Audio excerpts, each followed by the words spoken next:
चलिए स्टार्ट करते हैं। Good evening everyone. आज का टॉपिक हमारा बहुत इम्पोर्टेंट है और हमारे टीम के मेंबर हैं डॉक्टर सरनजीत दिल्ली से। वो लेके आ रहे हैं इस टॉपिक पे। टॉपिक जो लोग देख भी रहे हैं तो हम चाहेंगे कि वो ड्यू कन्वर्सेशन में रहें, और जो लोग बाद में भी देखेंगे और उनको कोई सवाल आए मन में तो वो कभी भी पूछ सकते हैं। Recording in progress.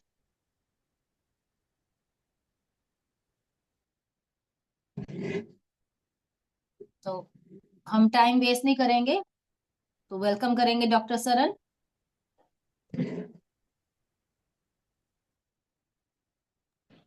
Good evening everyone. Thank you doctor Promila जी।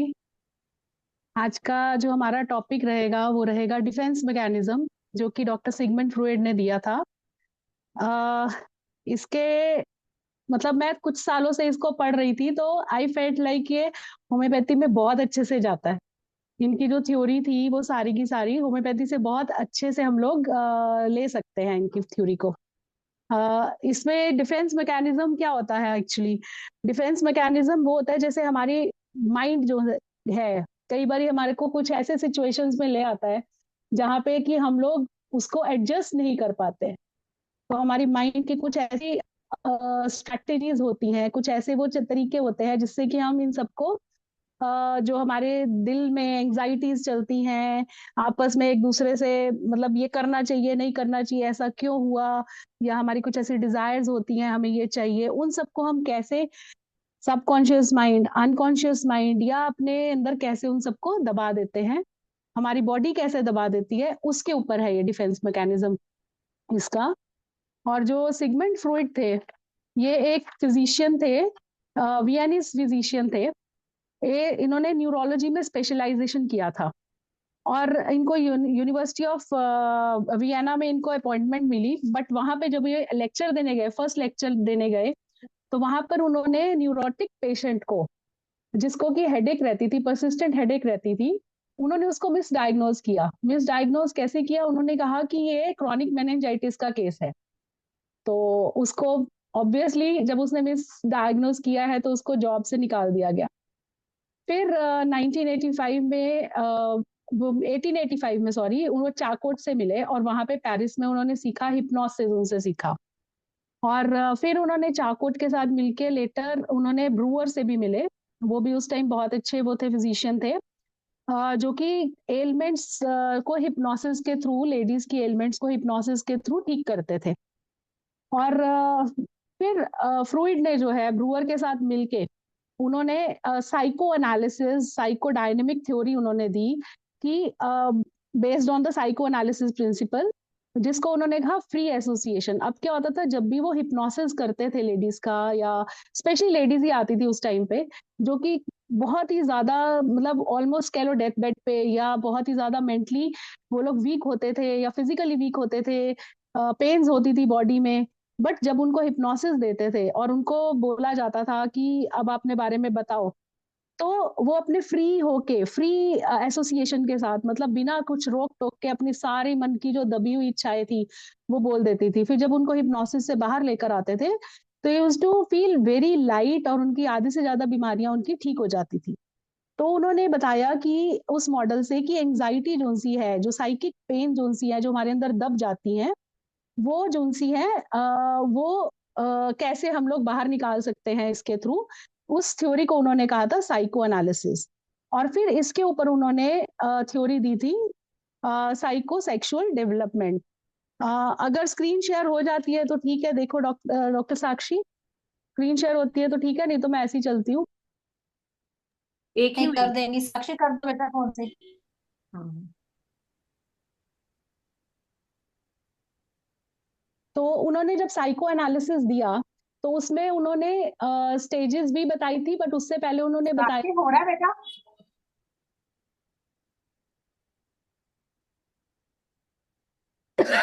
साक्षी।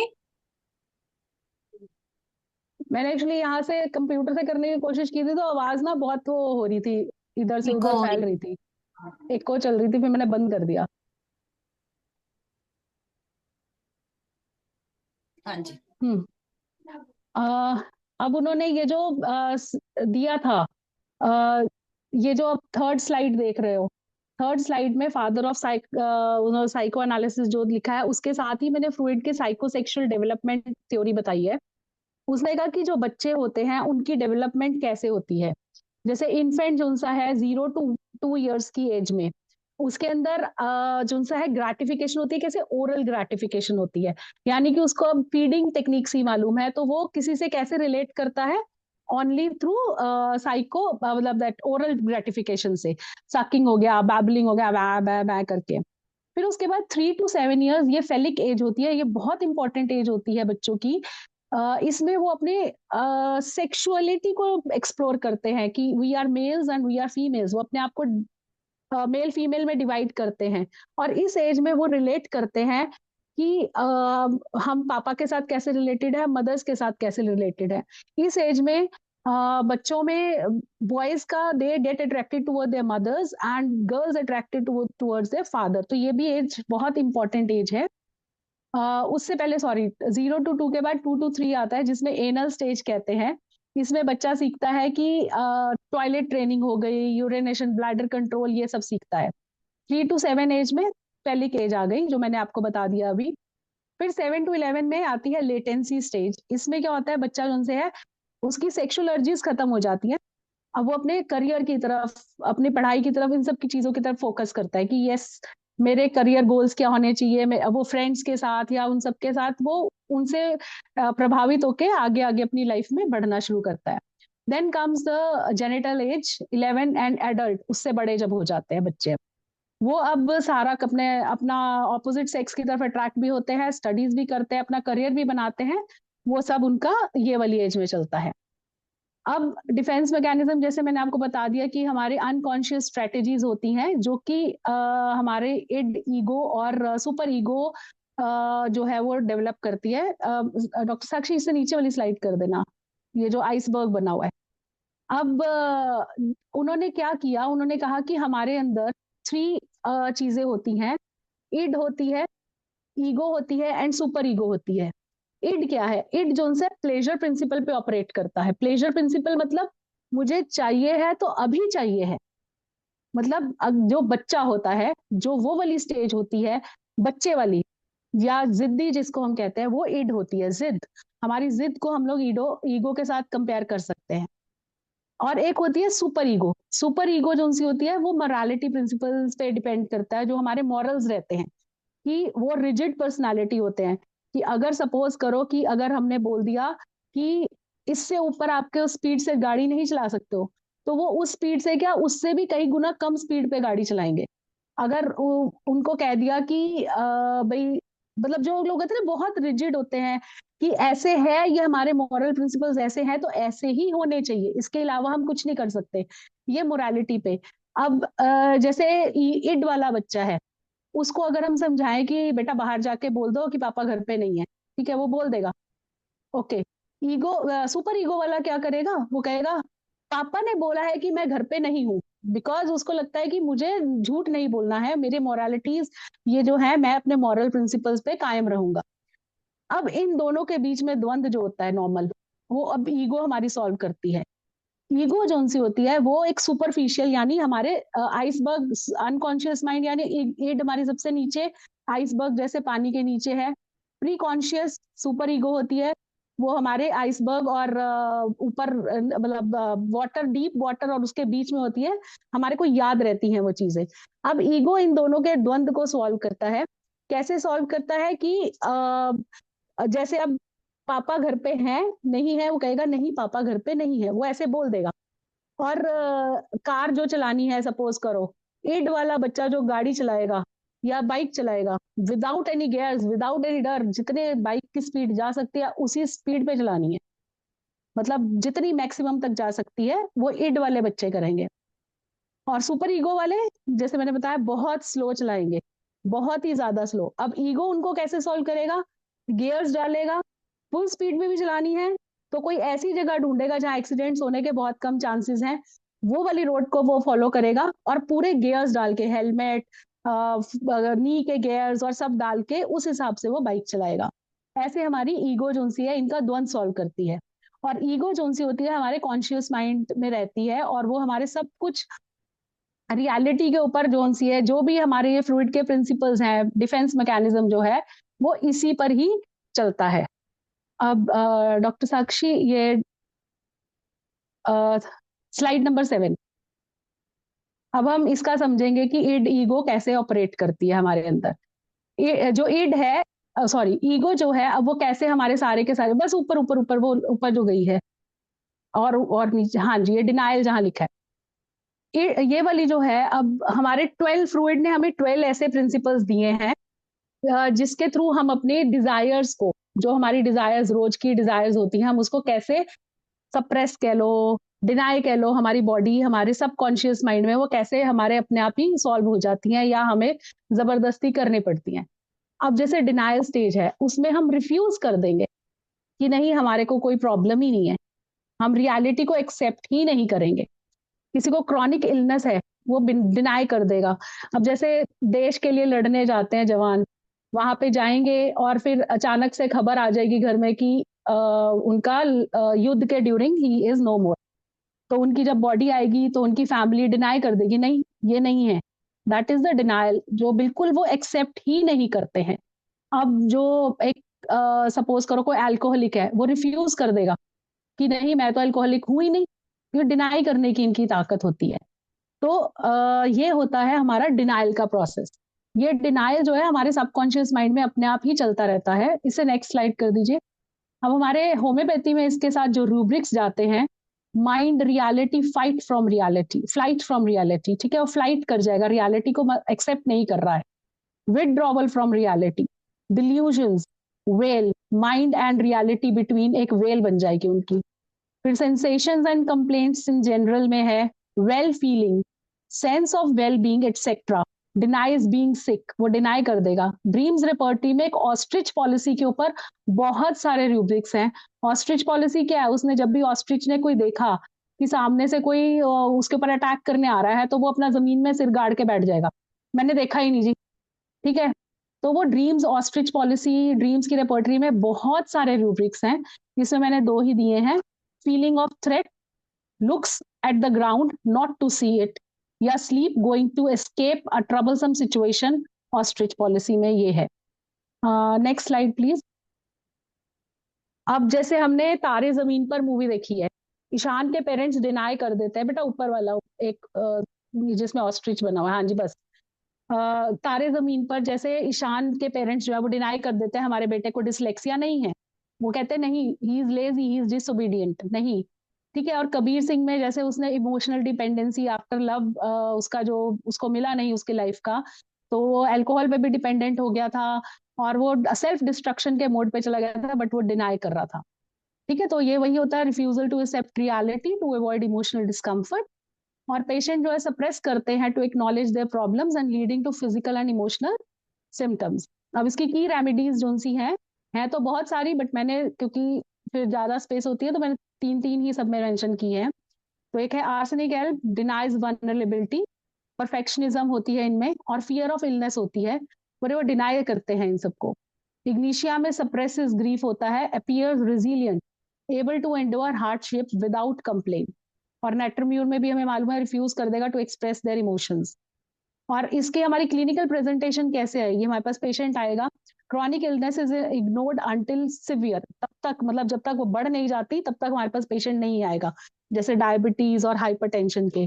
और अनएक्नॉलेज ग्रीफ से इंसोम्निया, पैल्पिटेशंस और हेडेक्स के साथ हमारे पास पेशेंट आएगा। नेक्स्ट स्लाइड डॉक्टर साक्षी। अब सेकेंड जो इसका मैकेनिज्म है, that is repression and suppression. Repression जो सा होता है वो हमारे, हम हर एक सेकंड, वो कहते हैं ना, बहुत सी ख्वाहिशें ऐसी कि हर ख्वाहिश पे दम निकले, बहुत निकले मेरे अरमा फिर भी कम निकले। तो डिप्रेशन इज दैट, कि हम हंसी खुशी, हमें पता ही नहीं लगता, हमारे हर एक सेकंड कुछ कुछ कुछ कुछ नई डिजायर्स होती है। कुछ देख लिया, हाँ ये खाने का दिल कर रहा है, कहीं पे कुछ देख लिया, यहाँ जाने का दिल कर रहा है, बट वो हम रिप्रेस, हमारी अपने आप ही अनकॉन्शियसली ये इम्पल्सिस जो है डिनाई हो जाती हैं, और उससे हमारी बॉडी के ऊपर कोई नेगेटिव इफेक्ट नहीं पड़ता, हमारे को कोई, मतलब उसका कोई हमारे को साइड इफेक्ट नहीं आता।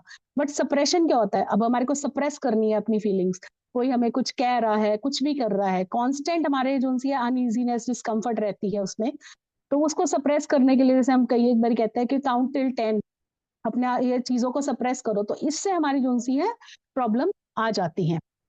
हमारे को वो मेमोरीज को ब्लॉक करना पड़ता है। ये इसमें आएगा रिप्रेशन और सप्रेशन में। इसमें होम्योपैथिक मेडिसिन जैसे नॉट्रम्यू जो सी है, बॉटल्ड अप ग्रीफ रहता है, ऑरम मेटालिकम में सप्रेस्ड इमोशन सैडनेस रहती है, ऐसे ऐसे रहेगा। Next slide please.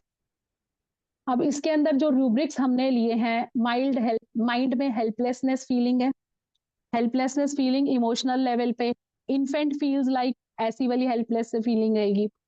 Helpless feeling, mental exertion from, mental level on, overwork from, weakness in mental exertion from, sexual desires to express, ये सिंथेसिस में से लिया है। फिर पाठक रिपोर्टरी में से मैंने लिया है। इसमें जैसे मैंने कहा कि हमारे अंदर हर सेकंड कुछ ना कुछ न्यू न्यू डिजायर्स आती रहती है, तो फीमेल्स में जैसे उसका जो रिपोर्टरी में दिया गया है, desire sexual increase must keep busy to repress it, ठीक है, रिप्रेशन का आ गया। फिर हेड में पेन हो रही है, ये कैंट रिपोर्टरी में से है, head pain sexual desire repression of after, anger crossness etcetera repressed, ये बोगर में से है। अब सिंथेसिस में एक है ओडिपस कॉम्प्लेक्स। मैंने जो आपको बताया था कि फ्रूइड के जो साइकोसेक्सुअल डेवलपमेंट की जो थर्ड स्टेज है, फेलिक स्टेज, उसके अंदर बहुत इंपॉर्टेंट है कि जो गर्ल्स होती हैं they have a liking towards their father, और बॉयज की लाइकिंग टुवर्ड्स देयर मदर। अगर इस एज पे जो सा है कुछ प्रॉब्लम क्रिएट होती है, कॉन्फ्लिक्ट्स आते हैं, या बच्चे के उस टाइम पे हम सॉल्व ना करें उसकी डिजायर्स को, मतलब जो उसके अंदर गलत इच्छाएं पैदा हो रही हैं उनको प्रॉपरली हम लोग ना उनको समझाएं, तो जो गर्ल्स हैं वो उनके अंदर ऐसे फादर के प्रति बहुत ही डिसलाइकिंग पैदा हो जाएगी, और मदर के ऊपर वो हमेशा पोजेसिवनेस अपनी दिखाएगा कि मम्मी सिर्फ मेरी है, ठीक है, और कोई इसका नहीं है मम्मी का। और ऐसी गर्ल्स का जैसे है, उनका फादर के ऊपर रखेंगे, वो मम्मी से अपनी से दूर रहेंगी गर्ल्स। और इनके फिर लाइफ में बहुत सारे पार्टनर्स भी होते हैं इन लोगों के, फ्लर्टियस नेचर के हो जाते हैं वाले, और ईगोइज्म इनमें ज्यादा होती है, और शाइनेस तो होगी, but still they have lots of partners. Next slide please. अब जैसे हम लोग इसी का रिप्रेशन और सप्रेशन में देखें, दिल से मूवी में जैसे है, जो अमर है वो सप्रेस करता है अपनी ग्रोइंग फीलिंग्स टुवर्ड मेघना, while navigating their conflicting realities, उनको रियलिटीज के बारे में पता है बट फिर भी वो अपना जो सा है सप्रेस कर रहे हैं। और तमाशा मूवी में भी ऐसे ही वेद जो है रिप्रेस करता है true creative self on conform to societal expectation, कि मेरी सोसाइटी की एक्सपेक्टेशंस और हैं, तो वो अपनी फीलिंग्स को सप्रेस करता है, रिप्रेस करता है। रिप्रेस अनकॉन्शियस पे होती है, ब्लॉकिंग ऑफ द मेमोरी, और सप्रेशन हम लोग कॉन्शियसली करते हैं। और इसकी की रेमेडीज रहेंगी स्टेफिसिगेरिया।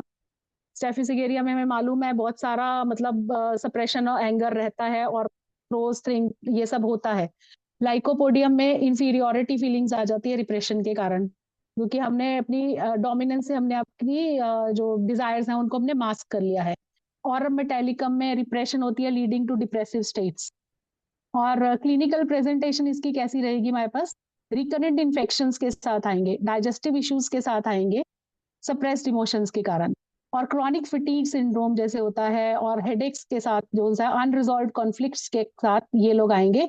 जब अनरिजॉल्व कॉन्फ्लिक्ट्स रहेंगे तो हेडेक और क्रॉनिक फटीग के साथ आएंगे पेशेंट्स। Next slide please.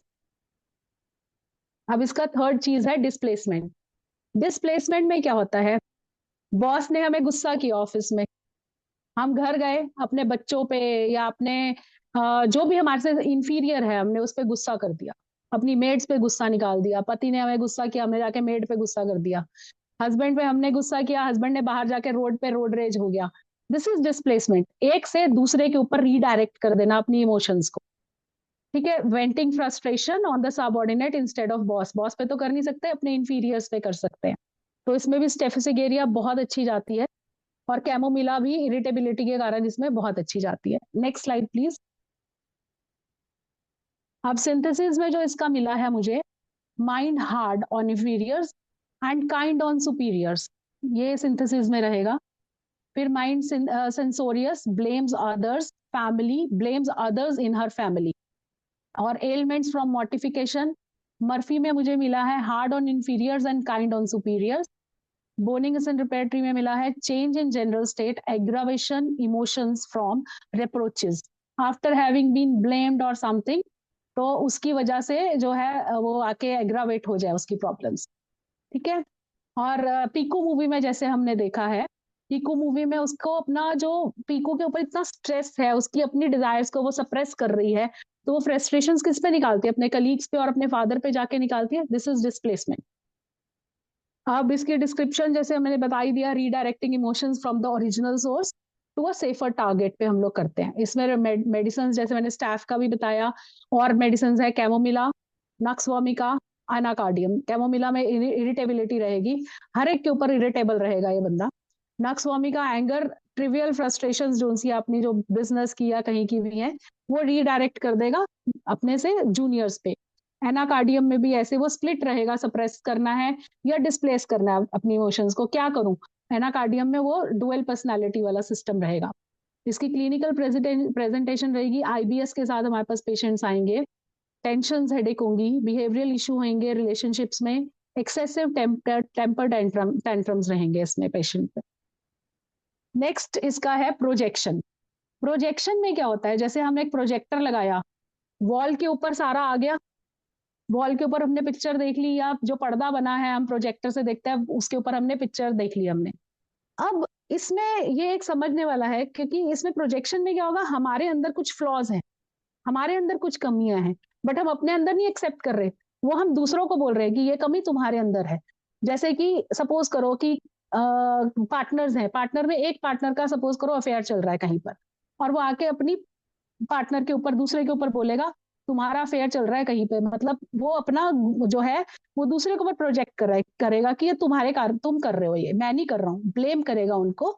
और ये होता है प्रोजेक्शन। एक्यूजिंग अदर्स, जेलेसी अगर खुद में है तो वो दूसरों को एक्यूज करेगा कि तुम जेलस हो। तो इसमें मेन रेमेडीज आती हैं हायोसेमस और एनाकार्डियम। उसमें भी डुअलिटी और प्रोजेक्शन दोनों ही रहेंगे कि शायद वो अपने अंदर नहीं देखेगा एनाकार्डियम वाला, दूसरे में ही देखेगा प्रॉब्लम। Next please. अब इसके ड्रीम रेपर्टरी में इसके जो आए हैं, कावर्डाइज रहेगा, blaming others for his fault. Synthesis में माइंड डिसीटफुल है, फ्रॉडुलेंट है, माइंड डिसीटफुल और डिसेप्शन। और पाठक रेपर्टरी में डिसीटफुल है, ट्रिकी है, डुप्लिसिटी है इसके अंदर बहुत ज्यादा। ठीक है। और इसके जो नेक्स्ट स्लाइड, एक मूवी है रात अकेली है, जिसमें एक क्या बोलते हैं उसको, एक बंदा है जो खून करके आया हुआ है, उसके ऊपर केस चल रहा है, सारे लोग बैठ के इजी गिल्टी और नॉट गिल्टी उसके ऊपर पूरा सॉल्व कर रहे हैं। तो वो जो है वो अपना जो है वो प्रोजेक्ट कर रहा है उसके अंदर पूरी पिक्चर में, नहीं इसकी गलती नहीं है, वो ऐसी ऐसी कहानियां सुना रहा है उसमें कि वो एंड में नॉन गिल्टी प्रूव हो जाता है, सब लोग उसको नॉन गिल्टी प्रूव कर देते हैं। तो वो रात अकेली में सारी पिक्चर में यही मूवी चल रही है, मतलब ऐसे ही चल रहा होता है प्रोजेक्शन का। अब इसके अंदर मैंने वो जैसे बताया, attributing one unacceptable feelings to और थॉट्स टू अदर्स, ये रहेगा। और इसकी रेमेडीज रहेंगी, लेकेसिस, प्रोजेक्ट्स जेलेसी और मिसट्रस्ट रहेगा उसको दूसरों पे। हायोसैमस, पैरानॉइड डिल्यूजन्स रहेंगी, projected on to others. Platina में प्रोजेक्ट सुपीरियरिटी एंड डिसडेन, दूसरों के ऊपर ही वो करेगा कि नहीं तुम्हारी गलती है। अब क्लिनिकल प्रेजेंटेशंस इसके हमारे पास कैसे केसेस आते हैं, साइकोसोमेटिक कंप्लेंट्स के साथ आते हैं कि मेरे चेस्ट में पेन्स हो रही हैं, पैल्पिटेशंस होती हैं, घबराहट हो रही है मुझे बहुत ज्यादा। Strained relationships due to accusation and paranoia, मतलब उनके रिलेशनशिप के बारे में भी बताएंगे कि वो स्ट्रेन्ड है। Next slide please. अभी तक मैं समझ आ रही हूँ ना, मतलब I am not going fast और समथिंग, ठीक चल रहा है ना? हाँ जी, हाँ जी, सही चल रहा है जी। ठीक है। अब है ऑल्ट्रिस्टिक सरेंडर। ऑल्ट्रिस्टिक सरेंडर में क्या होता है, जैसे सपोज करो किसी को कोई बहुत ही जबरदस्त बीमारी हो गई, तो वो क्या करेगा कि वो या तो डर जाएगा, जैसे मैंने डिनाइल में बताया था वो डर जाएगा, बट इसमें क्या करेगा, वो उसके बारे में पूरा रीड करेगा, उसके बारे में ऐसे एनजीओ टाइप ग्रुप्स, जिसको हम कहते हैं रीहैब ग्रुप्स बना लेगा या समथिंग, जिसमें वो लोग मिलके सारे एक दूसरे की हेल्प करेंगे। कि हम लोग ये सिम्टम से गुजर रहे हैं। जैसे अल्कोहलिक के होते हैं, रिहैब ग्रुप्स हो जाते हैं। कैंसर के ग्रुप्स होते हैं कि हाँ हमारी फैमिली में इसको कैंसर हुआ है, ऐसे हुआ, ताकि हम अपने मन की जो है जो दुविधा या कह लो कि हमारे मन में जो सब कुछ चल रहा है वो हम एक दूसरे से बात करके उसको खत्म करें। तो ये लोग, ये जो ऐसे ऑल्ट्रिस्टिक सरेंडर वाले जो उनसे होते हैं वो केयर गिविंग होते हैं, बहुत ज्यादा एक दूसरे का ध्यान रखने वाले होते हैं। जैसे कार्सिनोसिन में सेल्फ सेक्रीफाइस टेंडेंसीज होती हैं, कॉक्यूलस में होती हैं, पल्सेटिला में होती हैं, तो इमोशनल डिपेंडेंसी होती है। तो ये लोग ऐसे वाले ग्रुप्स बना देते हैं ऑल्ट्रिस्टिक सरेंडर, यानी वो सरेंडर कर देते हैं अपनी नीड्स को दूसरों के लिए, दूसरों के साथ मिलके फुलफिल करने में। Next slide please, just a minute.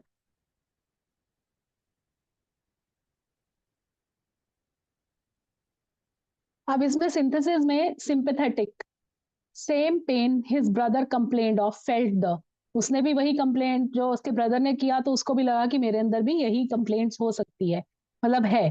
Sympathetic रहेंगे, यील्डिंग डिस्पोजिशन रहेगी, बेनोवलेंस रहेगा, benevolence fortunate to see to others less. फिर उसके बाद लाइट डिजायर, लाइट डिजायर कैसे कि उसने उसके बारे में पूरा रीड किया, उसने ये नहीं कि बस हाँ मुझे बीमारी हो गई तो उसके बारे में चलो जी ग्रुप बना लेते हैं, बट वो उसके बारे में पूरी रीड करेगा, पूरा उसको समझेगा कि इसके साइन एंड सिम्टम्स क्या आएंगे, इसके क्या क्या आगे उसका कोर्स क्या चलेगा, सब उसके बारे में पूरा रीड करेगा, अपने आप को सेटिस्फाई करेगा कि अब मेरे अंदर ये बीमारी आई है तो अब ये सब कुछ ऐसे ऐसे आगे आगे चलेगा।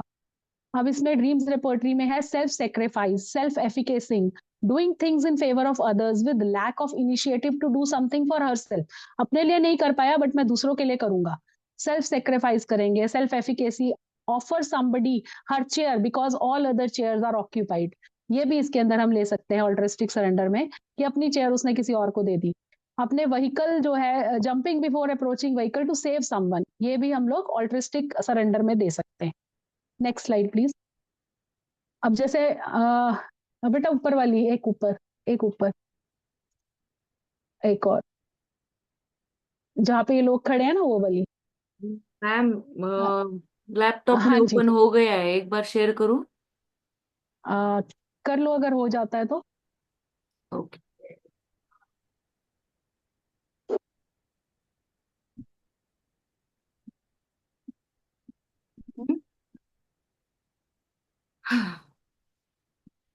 यही है। हाँ जी हाँ जी, यही है, ठीक है। अब इसमें क्या है, एग्जाम्पल इसका है जैसे मदर इंडिया मूवी थी, उसके अंदर वो मदर जो है राधा, वो सारा कुछ सेक्रीफाइस कर देती है फॉर हर चिल्ड्रन और सोसाइटी, मतलब सोसाइटी के लिए। बजरंगी भाईजान जैसे मूवी है, उसके अंदर सलमान खान वो ऑल द वे पाकिस्तान जाता है, अपने कंफर्ट को छोड़ के वो ऑल द वे पाकिस्तान जाता है अपने उस छोटी सी लड़की को उसके पेरेंट्स से मिलवाने के लिए। तो डिस्क्रिप्शन इसके हम क्या देंगे, meetings one's need through serving others excessively often neglecting self. इसकी की रेमेडीज रहेंगी carcinosin, overwhelming need to please others और सेल्फ निग्लेक्ट होगा इसका। सिलीशिया रहेगी, फियर ऑफ कॉन्फ्रंट्रेशन की वजह से सरेंडर डिजायर फॉर पीस, ठीक है। और pulsatilla, sacrifice personal needs to avoid conflicts. Personal जो क्लिनिकल प्रेजेंटेशन रहेंगी वो रहेगी एग्जॉशन, बर्नआउट, हार्मोनल इम्बैलेंस के साथ आएंगे, साइकोसोमेटिक कंप्लेंट्स के साथ आएंगे, बैक पेन्स, माइग्रेन्स, ये सब के साथ आएंगे। Next slide please, doctor Sakshi next. हाँ जी। अब है रिएक्शन फॉर्मेशन। रिएक्शन फॉर्मेशन में क्या रहेगा, सपोज करो हमारे को कोई बहुत ज्यादा पसंद है, बट हम क्या करेंगे, हम रिएक्ट करेंगे नहीं, ये तो मुझे सबसे बेकार लगता है। या हम ऐसे कह सकते हैं कि जैसे सपोज करो कि एक फैमिली में एक नई बहू आई है, ठीक है। वो ऐसे, वो बहू या मदर या कोई भी ऐसे शो कर रहा है कि हमें तो ये बहुत पसंद है, बट असल में अंदर से दे वांट लाइक हर, ठीक है। वो आपस में, ये होती है रिएक्शन फॉर्मेशन, किसी के लिए हमने रिएक्ट किया बट हम उसके ऑपोजिट रिएक्ट कर रहे हैं। तो लेकेसिस, इसके अंदर स्ट्रॉन्ग इमोशनल कॉन्फ्लिक्ट्स होते हैं। इग्निशिया में भी ऐसी सप्रेस्ड फीलिंग रहती है कि मेरे को ये पसंद नहीं है बट मैं उसको दबा लूंगा, मेरे को लोगों को शो करना है, मतलब ये लोगों को शो करने के लिए होता है कि हाँ मुझे ये पसंद है। Next slide. अब इसके अंदर क्या रहेगा, mind contradictory, actions of contradictory to intention, फिर contradictory speech intentions are contradictory to, फिर हिपोक्रेसी रहेगी इसके अंदर, हिपोक्रेटिक है ये। मर्फी में भी हिपोक्रेसी बिहेवियर है। Mind cheerful alternating with timidity, mind smiling involuntary. अब ये मैंने स्माइलिंग इनवॉलेंट्री क्यों लिया है, इसका नेक्स्ट रूब्रिक देख के फिर मैं बताती हूँ। Mind elements from anger suppressed, हमने मुन्ना भाई एमबीबीएस देखी होगी, उसमें बोमन ईरानी जब भी संजय दत्त से मिलता है, ही स्टार्ट स्माइलिंग लाफिंग जोर जोर सी, तो उसने क्या किया, गुस्सा आ रहा है उसको, but he has change his way of showing, तो ये होता है रिएक्शन फॉर्मेशन। तो ये उसने, इसलिए मैंने स्माइलिंग इनवॉयलेंटली और एलिमेंट सप्रेस्ड एंगर जो है वो लिया है। फिर mind rage alternating with affectionate disposition, उसका अफेक्शनेट डिस्पोजिशन रहेगा पर रेज रहेगी उसके अंदर। Next slide please. अब कभी अलविदा ना कहना, उसमें जो उनसे है देव और माया के outwardly act as though they are content in their, वो अपने लाइफ में हैप्पीली मैरिड हैं, बट एक्चुअल में वो they are having a very unhappy marriage. और डियर जिंदगी में जो कायरा है वो पोर्ट्रे करती है कि ओवरली चीयरफुल और केयरफ्री पर्सनालिटी है वो बहुत ज्यादा, और उसने अपनी जो डीपर इमोशनल, जो उसके बचपन में इतने कॉन्फ्लिक्ट्स हुए हैं उसके पेरेंट्स के, तो उसने उसको दबा के रखा हुआ है। तो उसने रिएक्शन फॉर्मेशन लाइफ को क्या दिया, मैं बहुत केयर फ्री हूँ, मेरी पर्सनालिटी बहुत अच्छी है, बट एक्चुअल में तो उसके अंदर स्ट्रगल चल रही है ना उसके अंदर, दैट इज रिएक्शन फॉर्मेशन। फिर acting in the way opposite to one's unacceptable desires, अब इसकी की रेमेडीज रहेंगी। Ignatia displays exaggerated happiness to cover grief. Calcarea carb hyper responsibility रखती है, ये मतलब ये ओवर रिस्पॉन्सिबल लोग होते हैं, अपने आप को ओवरली रिस्पॉन्सिबल समझते हैं हर चीज के लिए। To counteract anxiety arsenic extreme neatness masking interior chaos, उनके अंदर केओस चल रहा है बट वो एक्सट्रीम अपने आप में नीटनेस रखते हैं, हमें मालूम है आर्सेनिक वाले ओसीडीज और ये सब में आते हैं। तो इसके अंदर हमारे पास क्लिनिकल प्रेजेंटेशंस क्या आएंगी, ओसीडी आएगा, एंजाइटी रिलेटेड डिसऑर्डर्स आएंगे, डाइजेस्टिव कंप्लेंट्स आएंगी, ऐसे वाले इसके अंदर प्रॉब्लम्स आएंगी। नेक्स्ट इज अनडूइंग, बेटा ये कौन हाँ सी हाँ वाली, एक मिनट। इससे ऊपर, हाँ जी यहाँ पे। अब है अनडूइंग। अनडूइंग में क्या होता है, अगर किसी को याद हो, एक मूवी आई थी अग्नि साक्षी मूवी, जिसमें नाना पाटेकर जो है मनीषा कोइराला को पहले पीटता है, फिर उसके बाद उसके वहीं पे जहां जहां चोट लगी है उसको हंटर से मारता है, उसके वहीं वहीं फिर जाके दवाई लगाता है। This is undoing. हस्बैंड जो सा है एनिवर्सरी भूल गया and he sends gifts to his wife कि जो मैंने गलत काम किया है उसको मैं अनडू कर सकूं, ठीक है, this is called undoing. Performing acts to negate unacceptable thoughts, जो भी माइनर से माइनर मिस्टेक हुई है उसके लिए एक्सेसिव अपॉलॉजीज मांगना, जैसे silicea for excessive obsessive tendencies. Arsenic में भी कंपल्सिव एक्शंस होते हैं कि बार बार वो अनडू करता है अपनी थॉट्स को सप्रेस करने के लिए, कि मेरे अंदर वो ओसीडी वाली थॉट्स आ रही है उसको सप्रेस करने के लिए वो कंपल्सिव एक्शंस करता है, तो this is undoing that. Next slide please. अब इसमें रूब्रिक्स क्या रहेंगे, mind anxiety conscience anxiety of, फिर mind thoughts compelling compulsive disorders to undo compulsive thoughts. फिर माइंड सुपरस्टिशियस भी रहेगा, क्यों, क्योंकि ये सुपरस्टिशियस हम लोग इसलिए लेते हैं इसमें, जो ओसीडी वाले पेशेंट्स होते हैं, कंपल्सिव डिसऑर्डर्स वाले पेशेंट होते हैं, सुपरस्टिशियस होते हैं कि मैं यहाँ से होकर आया हूँ तो मेरे अंदर जर्म्स आ गए हैं या वट एवर, वो सुपरस्टिशियस होते हैं, बार बार काउंट करते हैं, तो इसलिए ये इसमें रूब्रिक आएगा। फिर ड्रीम्स के रिपोर्टरी में आया है अपोलोजाइजिंग, बार बार अपोलोजाइज करेंगे। और माइंड कोलसम ऑल्टरनेटिंग विद रिमोर्स, उसके अंदर फीलिंग ऑफ सैडनेस है because he has done something wrong, तो इसलिए वो कोलसम होता है alternating with remorse. Next slide. अब लुटेरे मूवी में, हाँ, लुटेरे मूवी में वरुण जो है वो ट्राई करता है amend his betrayal by helping पाखी ड्यूरिंग हर इलनेस, उसके अंदर वो जाके उसकी हेल्प करता है पाखी में, मतलब उसके पहले उसने सारा अपना गलत काम किया है, उसने धोखा दिया है, बट एंड में आके वो पाखी को हेल्प करता है। भूल भुलैया मूवी जो फर्स्ट वाली थी उसमें हमने देखा था अवनी, उसके भी बचपन में कुछ क्लैशेस अपने पेरेंट्स के साथ रहे होते हैं, बट वो उसके अंदर ऑब्सेसिव रिचुअल्स जो, मतलब वो जो भी उसके अंदर था, उसका बिहेवियर जो अनकॉन्शियस अटेम्प्ट थी उस ट्रॉमा को करने की, तो उसके अंदर वो दिखाया गया कि उसके अंदर भूत है, ठीक है, बट उसको बड़े अच्छे से एक्सप्लेन किया गया था कि ये इसका बचपन का ट्रॉमा है, उसको ये ऐसे रिलीव कर रही है कि मैं उस जमाने की वो भूल भुलैया वाली whatever भूत मेरे अंदर है, तो उसने उसको ऐसे पोर्ट्रे किया था, उसको अपने साथ इतना उससे लिंक कर लिया था सबकॉन्शियस माइंड में। अब इसके की रेमेडीज रहेंगी natrum mur, compensate to erase perceived mistakes, lachesis भी रहेगी, excessive apologies for guilt, pulsatilla avoids confrontation to by seeking approval.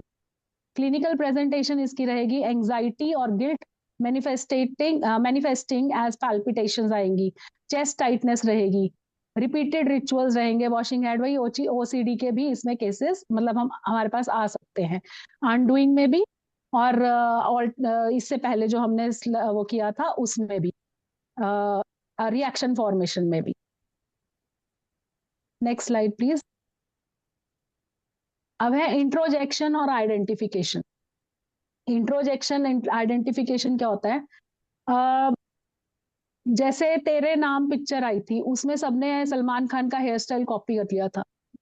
That is identify करना अपने आप को ऐसे पोर्ट्रे करना कि हम उसके साथ रिलेटेड हैं।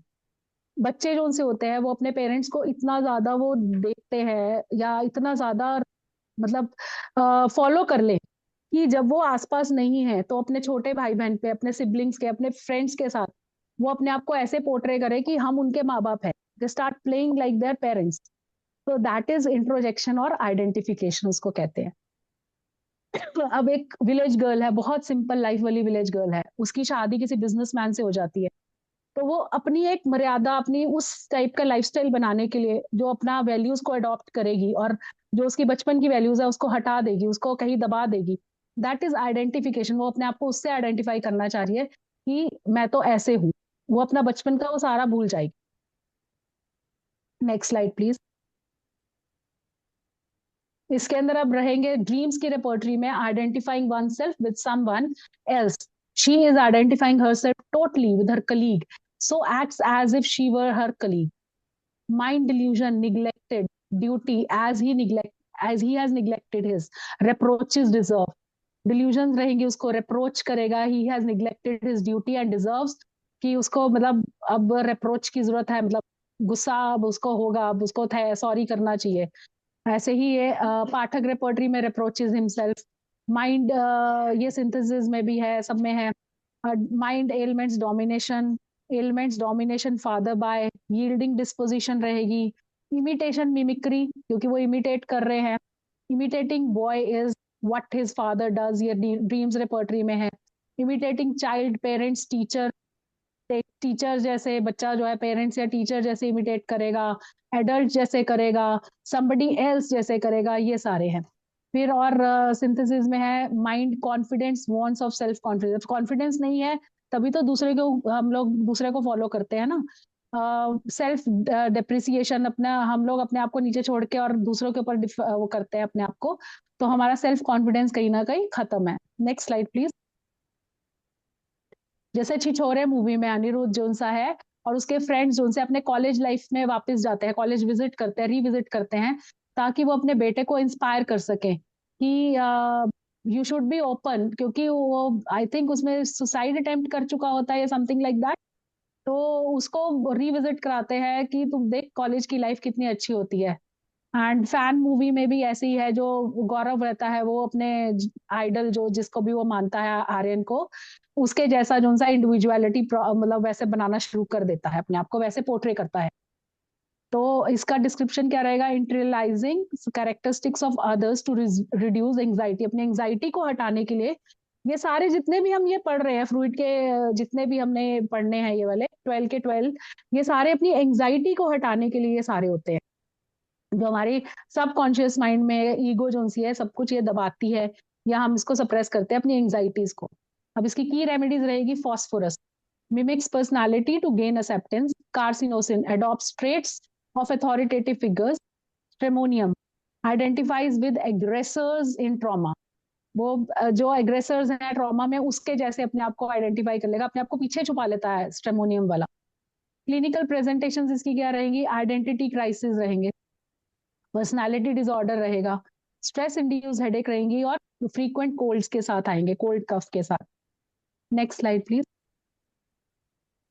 अब है रिग्रेशन। रिग्रेशन मतलब हम जिस एज में हैं उस एज से हम लोग बचपन वाली एज में आ जाए, जब हम थम्स अप करते थे या बेड वेटिंग करते थे या जो भी हमारे बचपना होता है, उस एज में हम लोग आ जाए ड्यू टू सम ट्रॉमा, किसी भी हमारे पर हार्डशिप आई है, कुछ भी आया, उसकी वजह से हम लोग अपने बचपन की स्टेज में आ जाए। जैसे एडल्ट जो है वो थ्रो कर रहा है, टैंट्रम्स थ्रो कर रहा है, मतलब हम रिग्रेस कर गए हमारे मेच्योर एज से इमेच्योर एज में, हम लोग उस एज का हमने अपने आप को शो करना शुरू कर दिया। जैसे कि सपोज करो कोई नर्स से एकदम से कुछ गलती हो गई है, कुछ गलती, वो गलत इंजेक्शन या कुछ भी कराई है, कुछ गलती हो गई है उसकी मेडिकेशन में, वो जोर जोर से फूट फूट के रोना शुरू कर देगी, हाय मैंने क्या कर दिया है। तो दैट इज कॉल्ड रिग्रेशन। जैसे उसमें बराइटा कार में चाइल्डिश बिहेवियर होता है, सिन्हा में होता है रिग्रेशन इन द मतलब चिल्ड्रन में रिग्रेशन, मतलब वो स्टेज में आ जाए, चाइल्ड स्टेज में। Next slide please. अब इसमें माइंड का है चाइल्डिश बिहेवियर, ड्रीम्स रिपोर्टरी में regression sessions, adult starts crying like children during the regression session, ये ड्रीम्स रिपोर्टरी का है। फिर माइंड के जेस्चर्स जो उनसे है, makes fingers, mouth, children put fingers into the, तो ऐसे वाले जेस्चर्स जब बनाना शुरू हो जाए तो ये सब हम चाइल्डिश बिहेवियर में लेंगे। Next slide. अब जैसे तारे जमीन पर, जैसे ही ईशान को पता लगता है कि उसको अब हॉस्टल जाना है, ठीक है ना, तो वो ओवरवेल्म्ड हो जाता है। आई थिंक वो एक बारी बेड वेटिंग भी कर देता है, इतना वो डिस्टर्ब हो जाता है और ऐसे वो बिहेव करना शुरू कर देता है, इधर उधर भागता है, अपने आप को मतलब ही tries to run away from that situation. और कोई मिल गया में जो रोहित है, ही शोज उसके डिलेड, उसमें तो है ही मेंटल, उसकी डेवलपमेंट डिलेड है, बट ऐसे वाले चाइल्ड बिहेवियर वो शो करना शुरू करते हैं बड़े लोग, तो दैट इज कॉल्ड रीग्रेशन। और इसके की रेमेडीज रहेगी बेराइटा काब, चाइल्डिश बिहेवियर है, inability to mature, tuberculinum escapes responsibility, seeks adventures, और ignatia regresses emotionally under grief, ठीक है ना। और क्लिनिकल प्रेजेंटेशन इसकी रहेगी child dependence, child like dependency रहेगी, डिपेंड करेंगे दूसरे पे, मतलब बड़े भी आएंगे बट वो चाहेंगे कि उनके पेरेंट्स उनकी डिजीजेस के बारे में बताएं। डेवलपमेंटल डिलेज रहेंगे, क्रॉनिक थ्रोट और रेस्पिरेटरी इंफेक्शंस इनको रहेंगे। Next slide. अब है रैशनलाइजेशन। रैशनलाइजेशन कैसे, जैसे ये फोटो ही बता रही है कि I failed because my teacher hates me, ठीक है, तो ये रैशनलाइज करना यानी अपने आप को रैशनल शो करना कि मैं जस्टिफाई कर रहा हूँ कि भाई मेरा लॉजिक बिल्कुल सही है, मैं जो कह रहा हूँ वो सही है, दूसरे जो है वो कर रहे हैं वो मतलब मेरे लिए गलत ही कर रहे हैं। I failed in exams because मेरा पेन टूट गया था, मैं ये नहीं कर रहा हूँ, मैं ऑफिस नहीं जा रहा हूँ, मैं बीमार हूँ, मतलब बहाने बनाना, दैट इज अपने बहाने को उसके आगे रैशनलाइज भी करना, उसके बारे में बताना कि हाँ ये इस वजह से हो रहा है। जैसे सल्फर में इंटेलेक्चुअल डिफेंस आता है, इसमें लाइकोपोडियम में जस्टिफाइंग फेलियर्स, वो अपने फेलियर्स को जस्टिफाई करते हैं। Next slide.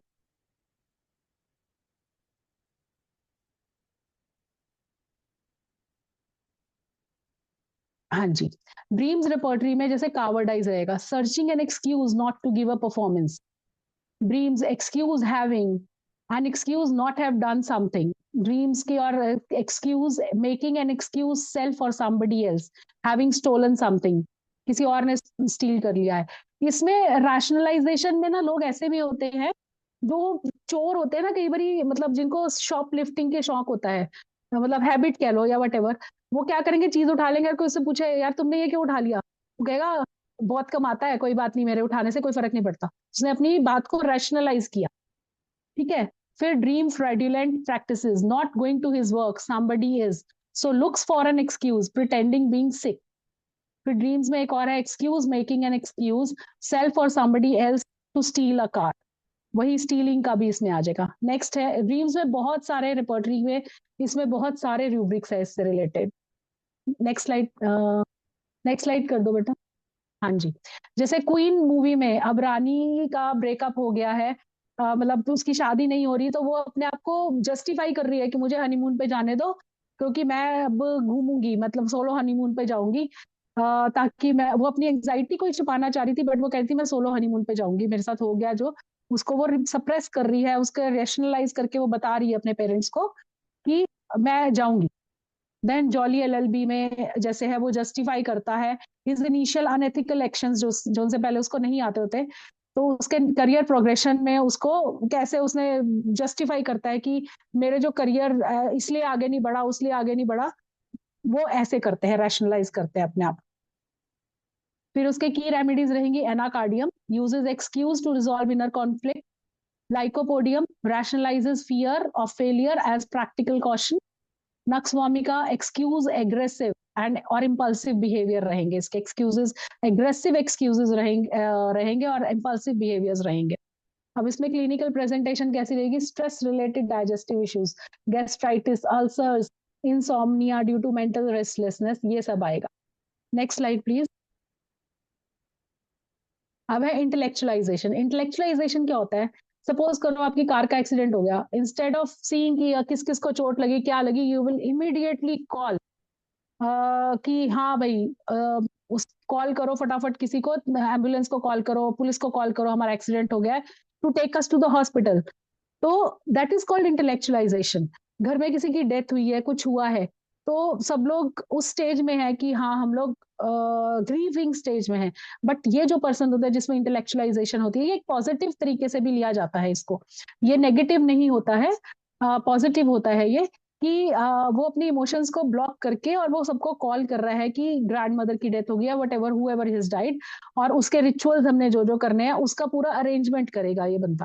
That is called intellectualisation. जैसे नेट्रम्यूर में सप्रेस करते हैं इमोशंस, वो इंटेलेक्चुअलाइजेशन, उनके अंदर इंटेलिजेंस पावर भी बहुत ज्यादा होती है।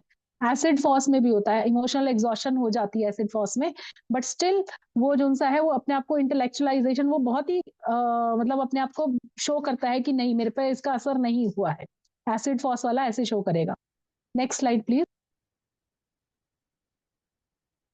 अब इसके अंदर माइंड सिंथेसिस में से है, emotions predominated by intellect, mind light desires for, वो लाइट को डिजायर करेगा, reading desire medical books to read. अब जैसे सपोज करो कि इंटेलेक्चुअलाइजेशन में क्या है, उसको नॉलेज की भी बहुत ज्यादा इच्छा होती है, चाहे जो मर्जी हो जाए उसको नॉलेज मिलनी चाहिए। जैसे हमने पहले पढ़ा था कि वो अपने ऑल्ट्रिस्टिक रिएक्शन, ऑल्ट्रिस्टिक जो स्टेट में जाने के लिए जो होता है, ऑल्ट्रिज्म में जाने के लिए वो मेडिकल बुक पढ़ेगा ताकि वो अपनी डिजीज के बारे में जाने, ये उसके बारे में नहीं जानेगा, ये पूरा का पूरा उसको रीड कर लेगा कि इसके अंदर अब मैं, अगर मेरे को बीमारी हो गई है तो मैं इसको समझूं, इसको करूं, इसके लिए और क्या क्या तरीके हो सकते हैं, अपने आप को समझाऊंगा कि और थेरेपीज और पैथीज किस किस में इसका क्या क्या ट्रीटमेंट है, वो सब कुछ समझेगा ये, और वो अप्लाई भी करेगा। ये ग्रुप नहीं बनाएगा, ये अपने ऊपर अप्लाई करेगा, इसलिए reading desires medical books to read. फिर ड्रीम्स में emotions are predominated by intellect, dreams repertory का है, works goes first even when the relative dies, पहले काम उसके बाद फिर हम उस पे जाएंगे। Dreams shocking events emotional without, dreams की रेपर्टरी में शॉकिंग इवेंट्स, इमोशनल नहीं होगा, बिना इमोशनल होगा, शॉकिंग इवेंट्स को पूरा अच्छे से पूरा उसके रिचुअल्स वगैरह सब कुछ करेगा। फिर माइंड में है इसका, emotions are predominated by intellect in dream, instead of consoling somebody she has to do something she agreed to do. जो उसने डेथ जिसकी हो चुकी है उसके साथ जो उसने अगर कोई बॉन्ड बनाया है, एग्री किया है कि मैं तुम्हारे लिए करूंगा, या किसी और के साथ भी उसने पहले से अपना कमिटमेंट दी हुई है, तो इंस्टेड ऑफ कंसोलिंग समबडी वो जाके वो पहले जो काम करने के लिए उसने हामी भरी है वो काम पहले कंप्लीट करके आएगा। तो माइंड थॉट्स लॉजिकल, ये लॉजिकली थिंक करते हैं ये लोग। Next slide please. अब जैसे चक दे इंडिया में कबीर खान था, उसने अपने आप को rationalize his methods and decisions as purely strategic while suppressing his personal emotions. अपनी पर्सनल उसने इंटेलेक्चुअलाइजेशन दिखाई ना उसमें, कि उसकी पर्सनल इमोशंस क्या थी, उसको टीम में से निकाल दिया गया था पोर्ट्रे करके कि गद्दार है, बट उसने उसको उसमें आने नहीं दिया। ही इंटेलिजेंटली हेल्प मेकिंग द वो हॉकी टीम, उसने कितना अच्छा हेल्प किया। फिर आरक्षण मूवी में भी ऐसे ही था, लॉजिकल आर्ग्यूमेंट से टैकल करना इमोशनल एंड एथिकल इश्यूज को, उसने पूरा कास्ट बेस्ड जो रिजर्वेशंस होती हैं उसके ऊपर सारा इसमें है, using logic and reasoning to avoid emotional stress. अब नेट्रम्यूर इसके अंदर आएगी, ओवर एनालाइजेज इमोशंस, वो अपनी इमोशंस को बहुत एनालाइज करेगा, avoids vulnerability.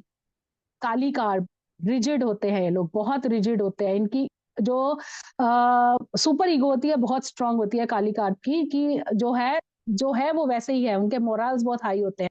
Structured thinking to manage anxiety, और सीपिया डिसएंगेजेस इमोशनली, वो अपने आप को एक वॉल बना लेता है सीपिया वाला, रैशनलाइज करता है, डिटैचमेंट शो करता है, और उस तरह से वो रैशनलाइज करके अपने आप को सब इमोशंस में से बाहर ले आता है। क्लिनिकल प्रेजेंटेशंस, टेंशन हेडेक्स होंगी, इंसोम्निया ड्यू टू ओवरथिंकिंग होएगा, इनडाइजेशन लिंक विद स्ट्रेस होगा इसके अंदर। Next slide please. अब ये लास्ट है सब्लिमेशन। ये भी एक तरह का पॉजिटिव चेंज होता है, हमारी बॉडी जो पॉजिटिव लेके आती है, कई सारे बीच में नेगेटिव्स भी हैं, पॉजिटिव्स भी हैं, तो ये पॉजिटिव चेंज है। इसमें सब्लिमेशन में हम क्या करते हैं, ये एक डिफेंस मैकेनिज्म होता है, जो हमारी अनएक्सेप्टेबल इम्पल्सिस होती हैं उसको हम कन्वर्ट कर दें, उस बिहेवियर्स को ऐसे में कन्वर्ट कर दें कि वो हमारे सोसाइटी में वो है एक्सेप्टेबल फॉर्म में आ जाए। जैसे सपोज करो किसी को बहुत ज्यादा गुस्सा आता है, तो उसको अगर हम बॉक्सिंग में, किक बॉक्सिंग में डाल दें, या हम उसको आर्मी में भेज दें, ऐसे मतलब ऐसी जगह पे उसको इन्वॉल्व कर दें, तो उसका क्या होगा, वो उसकी जो थॉट्स हैं, उसकी जो डिजायर्स है, वो पूरी वहां पे यूज हो जाएंगी, उसकी एनर्जी यूज हो जाएगी। जैसे सपोज करो किसी लेडी को बहुत गुस्सा आ रहा है, वो क्या करे कि उस गुस्से को निकालने के लिए वो किसी को पीटे या कुछ करे, उस टाइम हमारे अंदर की बॉडी में जो मतलब हमारे अंदर बॉडी में बहुत ज्यादा एनर्जी होती है, जब हमारे को गुस्सा आता है हायर लेवल एनर्जी होती है उस टाइम, तो वो घर के जितने काम होते हैं ना वो कर ले, तो वो एक पॉजिटिव, एक हमारी एनर्जी यूटिलाइज भी हो गई और हमारा घर का काम भी हो गया। तो ये सब्लिमेशन का ये तरीका है, channelling unacceptable impulses into positive activity. जैसे बॉक्सिंग में चले जाओ, किसी को लिशिवियस थॉट्स हैं तो वो बुक राइटिंग में चले जाए, पोएम्स राइटिंग में चले जाए, आर्टिस्ट बन जाए, ठीक है, या फिर और तबले वबले बजाने की, इधर उधर जैसे होते हैं बच्चे, और वो कभी टेबल पीट रहे हैं, कभी कुछ कर रहे हैं, तो उनको तबला ट्रेनिंग में डालो, उनको प्लेइंग गिटार सिखाओ, उनको ऐसी ऐसी चीजों में डालो, उनकी एनर्जी को रीडायरेक्ट किया जाए, दैट इज कॉल्ड सब्लिमेशन। ये एक पॉजिटिव तरह का हमारा डिफेंस मैकेनिज्म रहेगा। इसमें आर्जेंटम नाइट्रिकम रहेगी, क्रिएटिव एक्सप्रेशंस रहते हैं, ऑरम मेटालिकम रहेगी, रीडायरेक्ट एम्बिशंस उसके कर सकते हैं। Next slide please. अब इसमें माइंड एम्बिशन इंक्रीज, एम्बिशन को हमने इंक्रीज कर दिया, उसका ambition increase, best he will be, mind ambition increase, competitive होगा ये, ambition increase means employ every possible means को एम्प्लॉय कर देगा उसको करने के लिए, mind activity, desires activity, creative activity को करने में वो डालेगा वो अपने। और जैसे नेक्स्ट स्लाइड, जैसे थ्री इडियट्स में हमने देखा कि रैंचो को ये जो सिस्टम है पढ़ाई लिखाई का, ये सिस्टम उसको बिल्कुल पसंद नहीं है, ठीक है, वो उसको उसने अपना जाके एक स्कूल खोला जिसमें उसने इनोवेटिव आइडियाज और पॉजिटिविटी से एजुकेशन देनी शुरू करी बच्चों को। तारा रंपम में जो वो राजीव होता है, ही हैड एन एक्सीडेंट, और उसको जो सा है उसको गिल्ट फीलिंग है कि मेरी फैमिली जो सी है, मैं फेलियर के कारण मेरी फैमिली बहुत वो हो गई है, तो उसने गिल्ट फीलिंग थी उसके अंदर, तो उसने वापस अपने आप को रीबिल्ड किया, उसने अपने डिटर्मिनेशन से वापस अपनी फैमिली को उसने रीबिल्ड किया और वापस अपने प्रोफेशन में आया। तो ये redirecting unacceptable impulses into socially acceptable activities. की रेमेडीज इसकी रहेंगी, staphysagria converts anger into creative endeavours, silicea overcomes insecurities through perfectionism, and aurum metallicum channels despair into work achievements. और इसकी क्लिनिकल प्रेजेंटेशंस क्या रहेंगी, stress induced hypertension, skin eruptions, anxiety, overwork leading to fatigue. That's all, thank you. और मैं इसके साथ ना एक चीज बोलूंगी, मैंने गौर गोपाल दास जी की सुनी थी, वो कहते कि एक जो पाई होता है that is a constant, maths में जैसे एक पाई है दैट इज कांस्टेंट, तो इसी तरह से लाइफ में हमारे बहुत सारे रिश्तेदार, बहुत सारे हमारे सर्कमस्टांसेस, बहुत सारे हमारे फ्रेंड्स जो कि एक कांस्टेंट हैं हमारी लाइफ में, हम उनके साथ जाके भिड़ नहीं सकते, तो क्या करें, तो हमारे को ये तो नहीं कि जाके उनसे लड़े, हमारी जो प्रॉब्लम्स हैं हम उनको जाके बोले कि ऐसा क्यों है, उनके साथ लड़ नहीं सकते, but we can see other path, हम अपने आप के जो डिजायर्स हैं हम किसी और वे में पूरी कर सकते हैं। या फिर उन्होंने एक में बोला कि एक किसी के घर में गए, वहां पे उन्होंने एक फैंसी पेंटिंग टंगी हुई देखी, बाई चांस उसका कील कैसे करके टूट गया, और जब पेंटिंग नीचे गिरी तो देखा पीछे दीवार में एक बहुत बड़ा दरार थी, उस दरार के कारण मतलब वो जो इतना फैंसी हाउस था और वो दरार के कारण वो घर में थोड़ा सा ऐसे लग रहा था। इस तरह से हमारे बहुत सारे ऐसे लाइफ में, हमारे दिल में ऐसे दरारें आ जाती हैं, जिसको हमारे को पेन्स को ईज करने के लिए, सब करने के लिए, जो हमारी ईगो सिस्टम है, ये हमारे को जो उनसे है अलग अलग मैकेनिज्म्स हमारे बॉडी के सिखाती है कि हम इसको कैसे हम लोग दबा सकते हैं, या हम यूज कर सकते हैं, या हम डिस्प्लेस कर सकते हैं अपनी एंजाइटीज को पूरा करने के लिए। तो इंस्टेड ऑफ जस्ट भी हम आप पेशेंट को कहें कि चलो सिर्फ medicine, we should also advise them कि आप लोग मेडिटेशन भी करो, आप लोग फ्रेंड्स के साथ अपना बात करो, ओपन अप करो। ये सब हमारे को हमारे पेशेंट्स को साथ के साथ बोलना होता है। तो दैट्स ऑल फॉर टुडे। और मैं थैंक यू बोलूंगी डॉक्टर योगेश सर को, डॉक्टर नीलम मैम को, क्योंकि इन्होंने मेरी बहुत हेल्प की थोड़ी रूब्रिक्स में जो मेरे को कुछ नहीं समझ आ रहे थे। देन डॉक्टर समीक्षा एंड डॉक्टर अर्पणा सोनी जी, जिन्होंने मेरी मेडिसिन पार्ट में यानी थेरेपेटिक्स में बहुत हेल्प की, इसके लिए रूब्रिक्स ढूंढने के लिए। And thank you doctor Promila ji, and congrats on the 11th anniversary of dare जो हम इस मंथ मना रहे हैं। Thank you. बहुत अच्छा सरन था आज का डिफेंस मैकेनिज्म। आप एक तरह से मैम आपकी आवाज बहुत कट के आ रही है। हेलो, आ रही है आवाज? समीक्षा सही आ रही है आवाज? सही आ रही है? पता नहीं मुझे। सही आ रही है आवाज। ओके। जिस तरह से आपने बताया, आप एक तरह के ना काउंसलिंग टिप्स भी देते जा रहे थे उसमें, साथ साथ में आप रूब्रिक्स के साथ मेडिसिन भी बता रहे थे कि ये कहाँ देखने को हमारे रिपर्टरी में मिलेगा। तो वो अच्छा तालमेल बिठाया हुआ था आपने, अच्छा लगा, वो कंसेप्ट भी अच्छा था। और जिस तरह से बाद में आपने सजेस्ट करा कि रिएक्शंस पे हम काम कर सकते हैं, वो भी काबिले तारीफ था। और मुझे जो आपके अंदर क्वालिटी दिखी है एज ए टीम मेंबर, कि आपका कॉन्फिडेंस लेवल काफी अच्छा है।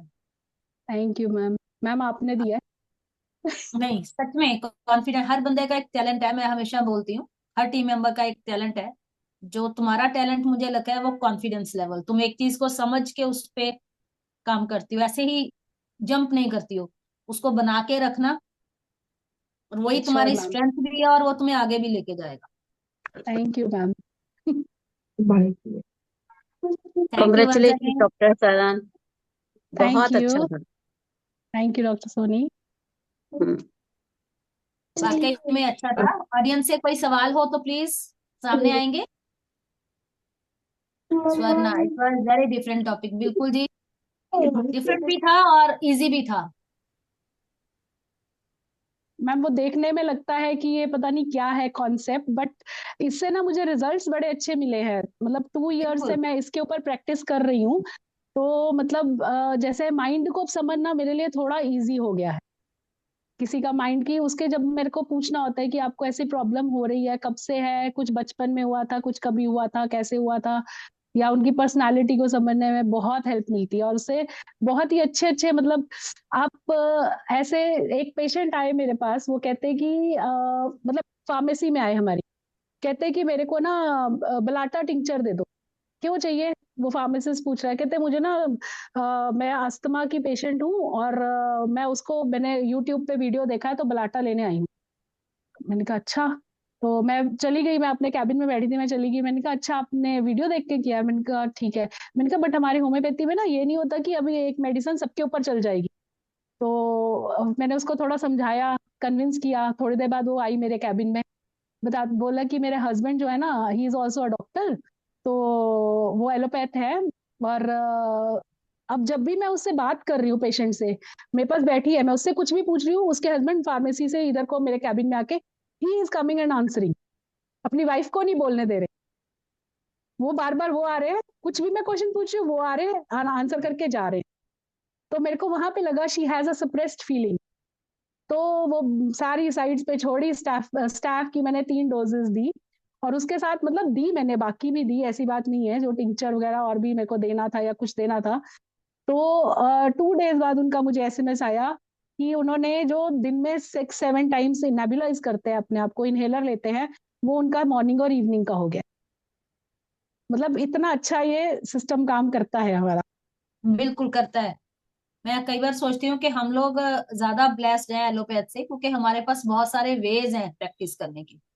बिल्कुल, हाँ जी, अगर आप हम में से किसी से डायग्नोस गलत हो जाता है, हम सिम्टम्स के ऊपर काम कर सकते हैं। अगर सिम्टम्स समझ नहीं बिल्कुल, आते हैं, हम माइंड के थ्रू जा सकते हैं। तो बिल्कुल, हाँ हमारे जी, हाँ पास जी। मतलब एक बहुत सारे हमारे वेज हैं, पास, हम हाँ, बिल्कुल, किसी के थ्रू भी हम जा सकते हैं अंदर। हाँ जी, हाँ जी।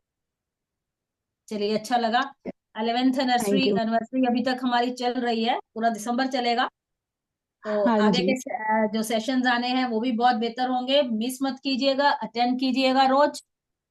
Last sure. दिसंबर तक काफी सीनियर डॉक्टर्स अभी रहते हैं जिन्होंने अभी हमें बिल्कुल, ज्वाइन करना है। थैंक यू सरन, कल थैंक यू मिलते हैं। Ma'am, thank you, Other thank you. ma'am, can you please? या sure. Actually, I want to ask. कई बार पेशेंट बता रहा है ना, थोड़े दिन पहले मेरे पास एक पेशेंट था। Am I audible? अपना करिए, वो वीडियो करिए। Yeah.